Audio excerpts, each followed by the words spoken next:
The one thing that's missing from all monologues, you say, what is it?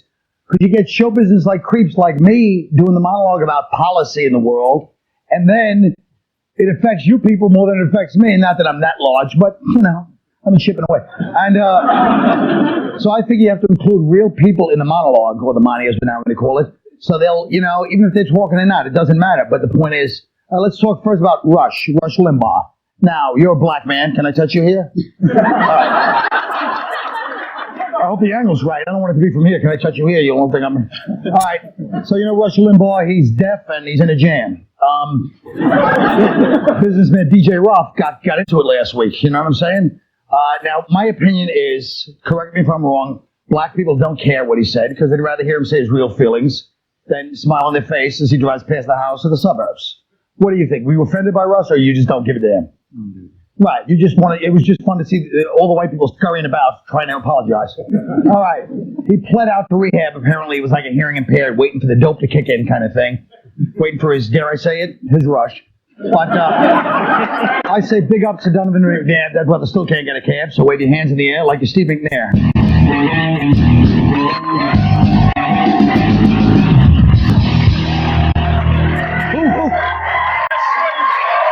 Go Buck. Wow.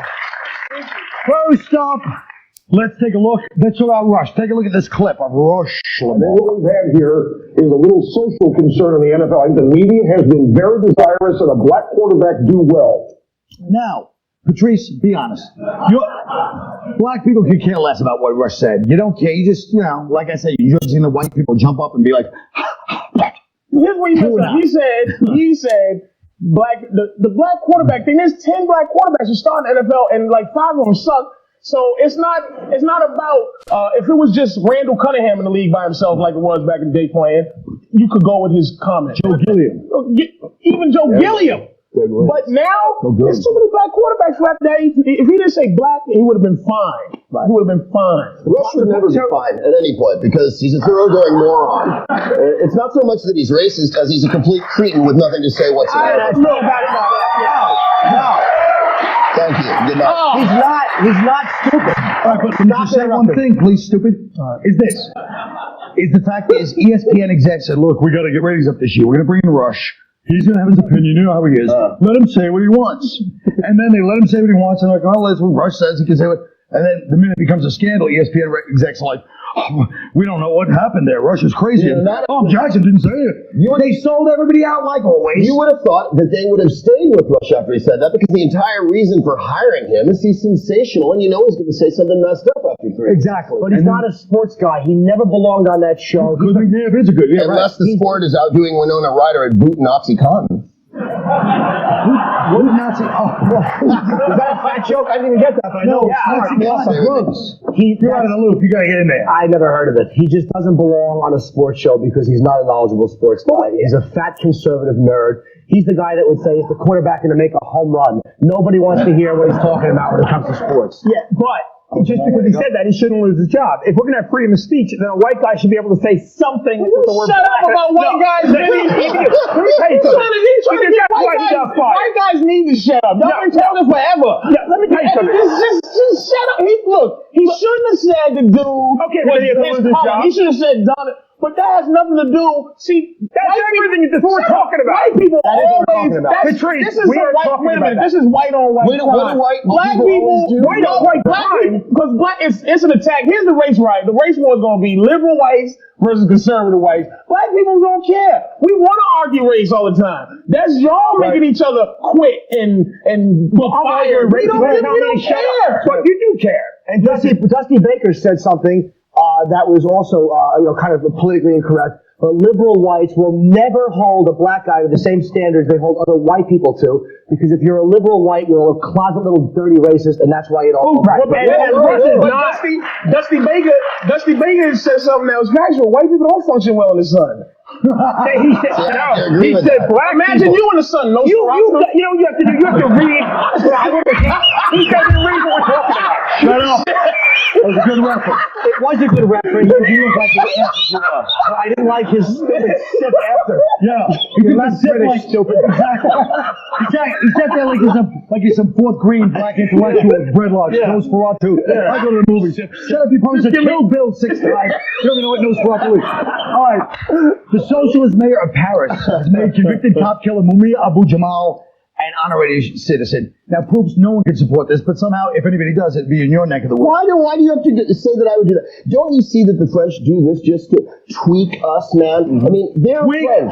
Supporting a guy that murdered somebody tweaking. Do you think that they're having a French talk show right now called Le Crowd Difficile? Because None of you understood that. Yes, they did. Just because of some issue here, they think it was absolutely something that French people do to mess with us because they're anti-death penalty. They're going to take the most extreme case they can find, lift it up into the public view, and rub your face in it. It's not about the death penalty, though. I know what you're saying, but it's about, first of all, an odd choice, Mumia, because he's actually not a coward and he's fired a weapon in his life, so that goes completely against anything in French history. I didn't expect that to get anything. But it's because the French they hate Americans. This has gone beyond just a little tweaking. Yes. Because they want to be seen as equals. They're never going to be seen as equals. They're never going to be seen as equals because we bailed them out of prison rules. That's right. He's been to Montreal, and they're like, they're never going to be seen as equals by Americans. We don't care what you think politically. We don't care what you think about worldviews, and that's the way it is. Yeah, we're not trying to get our attention. Like one of those French, I'm sorry. I was going to say that stands for every country. We don't care about anybody. yeah, there you are. No country likes each other. I hate when people go, everyone hates America. Guess what? India hates Pakistan. Yeah. Everybody hates everybody. Yeah, but the common denominator is everybody hates America. Nonsense. No, you know what? And I agree with you, man. I say stuff and nonsense. Americans love this whole thing about putting themselves on the cross and going, everybody hates us. Why do they hate us? Everybody hates everyone. If you go to France, they hate Germans more than they could ever hate us, and Germans hate French people more than they could ever hate us. They hate Germans. They teamed up with them against us in the UN, those jizz buckets, when it came to the Iraqi war. Okay, folks. Speaking of hate, we all hate commercialism, but we all love commercials.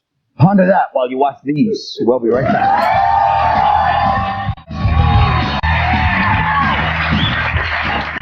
All I know about the Kobe case is that every time they interview the Lakers about Kobe, they all go, hey man, let the jury decide.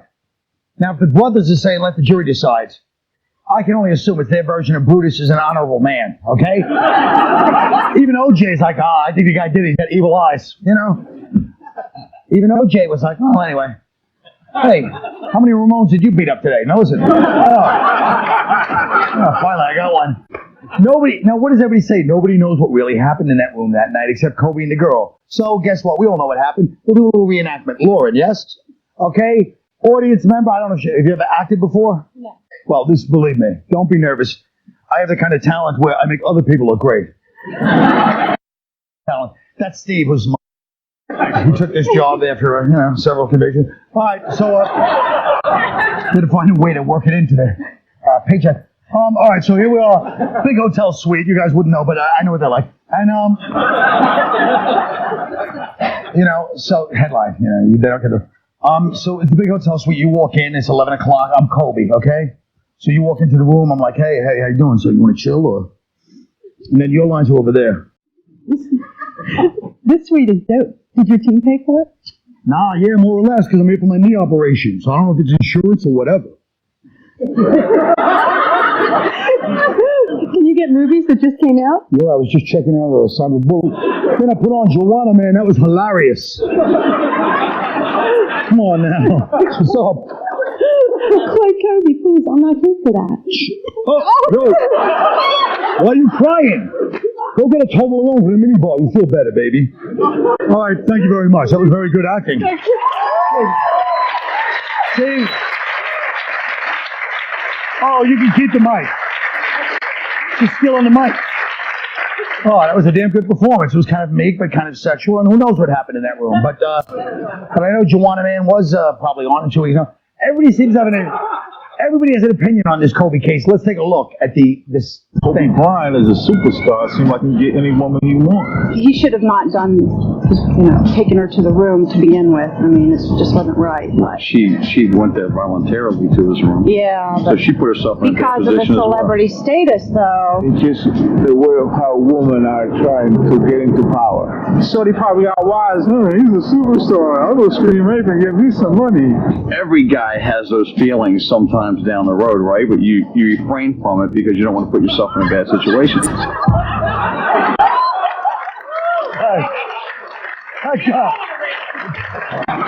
That guy really was dumb. Jim, those feelings. You see the lady? What? Jim, what do you think about this case? You're a man that's, well, let's face it, you've been brought up on charges many times. A few misunderstandings. I'm sure Kobe's going to be happy to see this episode and realize that a guy with a body like Fred Mertz just played him in a sketch. I think that I really don't know what to think of this whole thing. I really don't. I don't know if he did or he didn't do it. I just know that if his penis caused as much damage as possibly 3 other men, Kobe, applause, applause. But what do you think about the 3 other men thing? Seriously, do you think that should affect this case as guys? Yes. Well, of course it should. She had 3 other sperms in her panties, Colin. No. What does that say? I gotta tell you something. The case should be dismissed. No. She's a stinking ass. She's a good girl. Hey, look, Well, that don't mean she didn't get raped, but she wears the same There panties. you go. The defense has a job, and that's to make her a hoe. Yes. Because he's a big baller, man. I mean, they're going to make her a hoe no matter what she did because that's their defense. Greg, she had 3 other sperms in her panties. Does Why that would mean- you at least change your underwear, for Christ's sake? I mean, you can't That's go in the 5 least. days. In the least, she's filthy. If she's not a liar, she's not clean. She might have had underwear with like Tuesday written on it, and it might not have gotten around to that rotation. That's a possibility. I have no problem with them trying to make her out to be the woman that she seemed to be, because he's ruined. Even if he's acquitted for the rest of his career, he's not. every time he misses the basket, you're going to hear, rapist, Kobe Bryant for 3. He's a rapist. He's a rapist. That's right. First of all, They will. They will. the hypocrisy. Kobe taking it to the hole. Wait, nudge, nudge. Kobe Bryant raped the ball away from the... It's all fun and games. But let me tell you something. Well, it is a comedy show. But that's true. But let me ask you this. First of all, the hypocrisy of you lonely comedians daring to say something. If I check any of your underwear, there'd be DNA samples from this morning, last night, you lying, masturbating bastards. You're comedians just like me. It's just... Folks, don't miss these commercials. They're one of the few American industries we have left. I'll be right back. Adventures of Kid Quinn. Now, I got the first edition today. I decided to kick off my book tour right here in the Tough Crowd Reading Room. Okay, it's Kid Quinn story time, everybody. Yay! See? That's the kind of enthusiasm I wish those CSs would have. You know? Don't worry, kids. Anyway, the bottom line is this. On Kid Quinn's first day of school, he was the new kid in town, so he ate lunch by himself. Ready? There's me. Just as my friend Patrice describes me, fat head, no shoulders. He's a nice guy, isn't he? Okay, next we go to, suddenly Kid Quinn is joined by some not-so-friendly new friends. Oh, all right, this is exactly what I'm talking about. See this? I told the publisher I got jumped by black kids. He gives me 5 white guys and 2 girls. Looks like I'm being beat up by the yearbook staff. Well, kids, welcome to life. There's the truth, and then there's what everybody wishes was the truth. All right, next. Kid Quinn takes his dog Pickles for a walk. Now, of course, the real Pickles was a scrappy, one-eared pit bull I found tied to a tree in Prospect Park. Taught her how to roll over. She slept in my bed and protected me. We were inseparable, Pickles and I, and well, I think we all know how that turns out, right, kids?